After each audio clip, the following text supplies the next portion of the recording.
Hello there, I'm Allie and welcome to my channel. Today's video is the second in a series documenting the making of an 1860s inspired version of Ariel's pink ball gown from Disney's The Little Mermaid. We're working on this project from the skin out, so in the last video we worked on the garments that are worn closest to the skin, the chemise and bloomers. And today we are going to work on the next layer, which is the corset. I chose the 1860s for this project because not only is it my favorite era of Victorian fashion, but I feel that the 1860s does an excellent job of representing the silhouette, style, and overall vibe of the gown that we're recreating. Links to patterns and materials will be in the description down below. Let's get into it.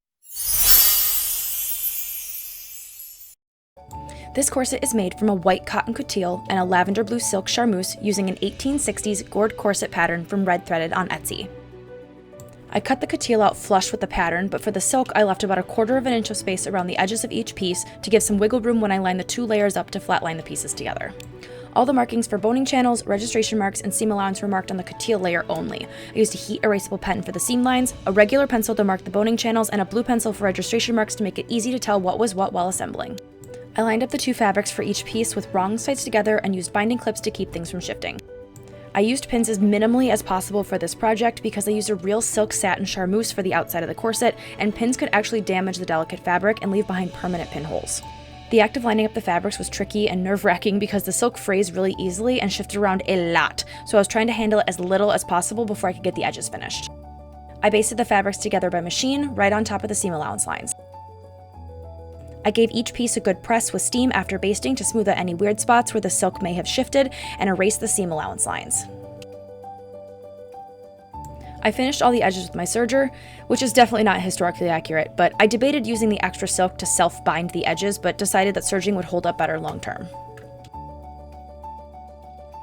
Next was the busk. I started with the loop side, making sure that it was perfectly centered between the top and bottom, and then my camera died. But I marked along both sides of every loop so I would know where to skip when sewing the facing to allow the loops to pass through the seam. I like to mark a little X in the spots I need to skip so it's extra clear where not to stitch. I stitched up that seam, backstitching at each stop and start point. I personally prefer not to cut the little bits of thread where I skip to be certain that the stitches won't come undone in this high strain spot. They don't get in the way of anything, and I like the assurance that my stitches aren't going anywhere. After stitching, I carefully pressed the facing toward the inside, making sure it was smooth and not visible from the right side of the piece. I used a little bit of fusible web tape to secure the waist tape in place until it gets permanently sewn down when I stitch in the busk. Because of how thick the coutil is, this wooden pressing block came in clutch to make sure that my seams got squashed down super flat and perfect.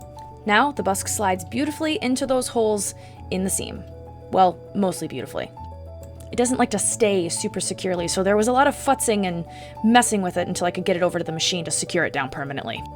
Then, with a zipper foot and a lot of praying I don't mess up, I stitched the busk in place, trying to sew as close to the busk as humanly possible without hitting the busk. I love that you can totally see what I'm doing here.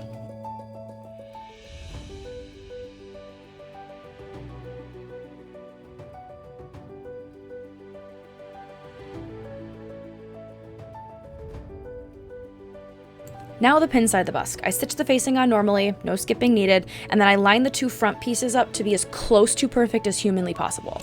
I used my pencil to mark a dot through each loop, then using an awl, I carefully poked holes through the fabric and inserted the pins through each hole.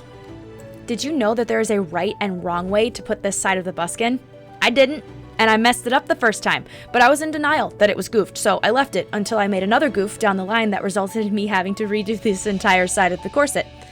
Thank God for extra fabric.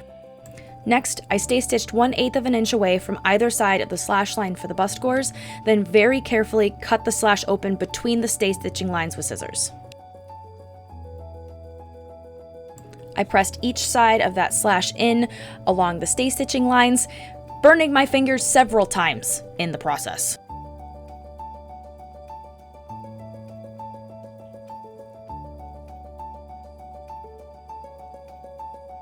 I top stitched each gore panel in place and then reinforced the corners with a tight zigzag stitch, which later I ended up doing all around the gores.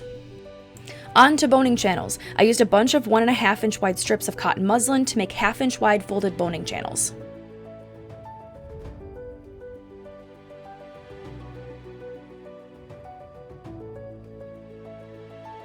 To keep things looking clean on the right side and have minimal top stitching, I overlap the edges of each strip by just enough that one line of stitching would catch two channel edges.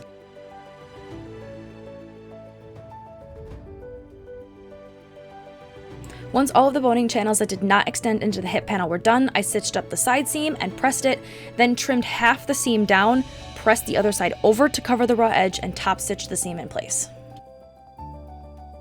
I used white thread for everything, not just because I was too lazy to go to the store and find a matching thread, but because the extant corset I was looking at had contrasting stitching on it, and I loved that. I put the hip panel on next, making sure that I not only matched up the registration marks, but also the boning channels. Doing this on a curved thing was not super fun, and stitching it on was less fun. That's a nice elbow, but we'd like to see what you're doing, Allie. Better, thank you.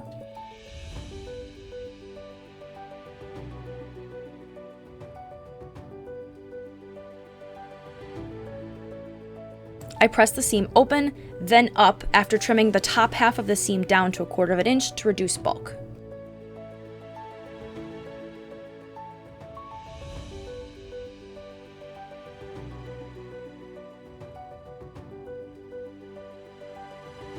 The hip seam got top stitched in place with 2 lines of top stitching just like the side seam.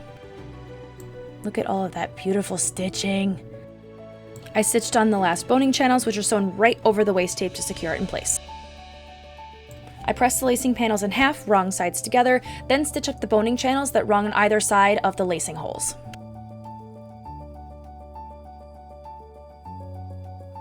The lacing panel gets sewn on right sides together, and then we rinse and repeat with the press the seam, trim one side down, press, and top stitch everything in place.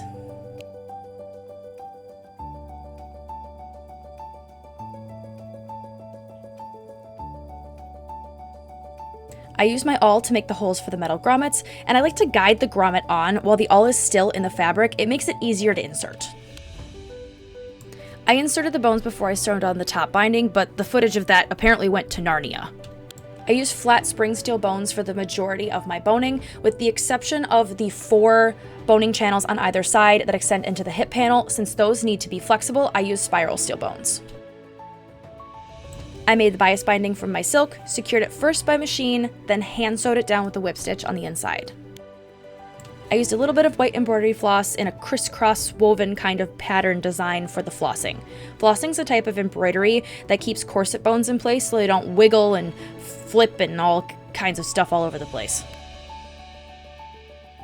I discovered while I was rereading the instructions while writing the script to this video that I was meant to put a drawstring in the top of the corset, kind of secured into the top binding. It's meant to cinch things in so you smooth the top of your corset out. I forgot. Whoops.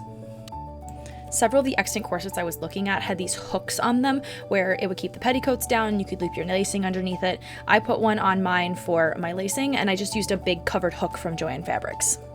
Rest in peace, Joann. You will be missed. I found a whole bunch of this white trim in my stash, so I decided to add it to every piece of this costume that I could. I just used a wide running stitch to secure some to the top of the corset. And with that, my 1860s corset is done.